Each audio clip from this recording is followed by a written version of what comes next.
Assalamualaikum warahmatullahi wabarakatuh. Halo guys, perkenalkan nama saya Olivia Safitri. Saya berasal dari kelas fase F2. Saya akan menjelaskan tentang biografi Muhammad Hatta. Teman-teman pasti sudah tidak asing lagi dengan nama Muhammad Hatta ini. Muhammad Hatta atau biasa yang dipanggil dengan Bung Hatta adalah seorang tokoh penting dalam perjuangan kemerdekaan Indonesia. Negarawan dan ekonom Indonesia, menjabat sebagai Wakil Presiden Indonesia pertama. Muhammad Hatta lahir dari pasangan Muhammad Jamil dan Siti Saleha yang berasal dari Minangkabau. Ayahnya merupakan seorang keturunan ulama Naqsyabandiyah di Batu Hampar, dekat Payakumbuh, Sumatera Barat, dan ibunya berasal dari keluarga pedagang di Bukit Tinggi. Ia lahir dengan nama Muhammad Attar pada tanggal 12 Agustus 1902. Namanya Attar berasal dari bahasa Arab yang berarti harum. Attar lahir sebagai anak kedua setelah Rafia yang lahir pada tahun 1900. Sejak kecil ia telah dididik dan dibesarkan dalam lingkungan keluarga yang taat melaksanakan ajaran agama Islam. Kakeknya dari pihak ayah, Abdurrahman Batu Hampar, dikenal sebagai ulama pendiri Surau Batu Hampar, sedikit dari surau yang bertahan pasca Perang Padri. Sementara itu, ibunya berasal dari keturunan pedagang. Beberapa orang memaknanya adalah pengusaha besar di Jakarta. Ayahnya meninggal pada saat ia masih berumur 7 bulan. Setelah kematian ayahnya, ibunya menikah dengan Agus Hajining, seorang pedagang dari Palembang. Hajining sering berhubungan dagang dengan Ilyas Bagindo Mara, kakeknya dari pihak ibu. Perkawinan Siti Saleha dengan Hajining melahirkan 4 orang anak, yang semuanya adalah perempuan. Pada 18 November 1945, Hatta menikah dengan Rahmi Hatta, dan 3 hari setelah menikah mereka bertempat tinggal di Yogyakarta. Kemudian dikaruniai 3 anak perempuan yang bernama Meutia Farida Hatta, Gemala Rabi'ah Hatta, dan Halida Nuria Hatta.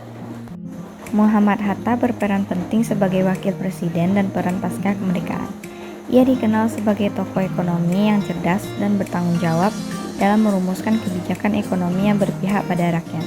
Namun Hatta juga terlibat dalam peristiwa kontroversial seperti Konferensi Meja Bundar pada tahun 1945 yang menetapkan kedaulatan Indonesia. Muhammad Hatta sebagai bapak koperasi. Selain menjadi negarawan, Muhammad Hatta juga turut ikut serta dalam memajukan koperasi di Indonesia. Mengingat latar belakangnya yang masih berkaitan dengan ekonomi, ia banyak memberikan ceramah serta menulis artikel dan buku ilmiah mengenai ekonomi dan koperasi. Muhammad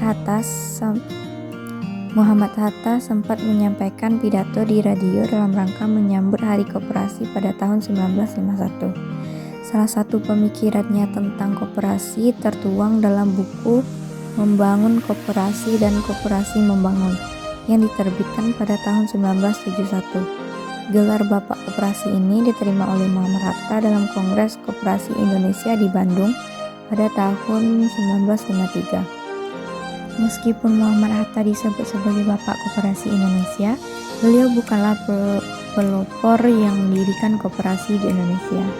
Koperasi pertama di Indonesia dibentuk pada tahun 1886 oleh seorang Patih Purwokerto bernama Arya Wiraatmadja. Koperasi ini merupakan koperasi simpan pinjam dengan nama Volkswagen.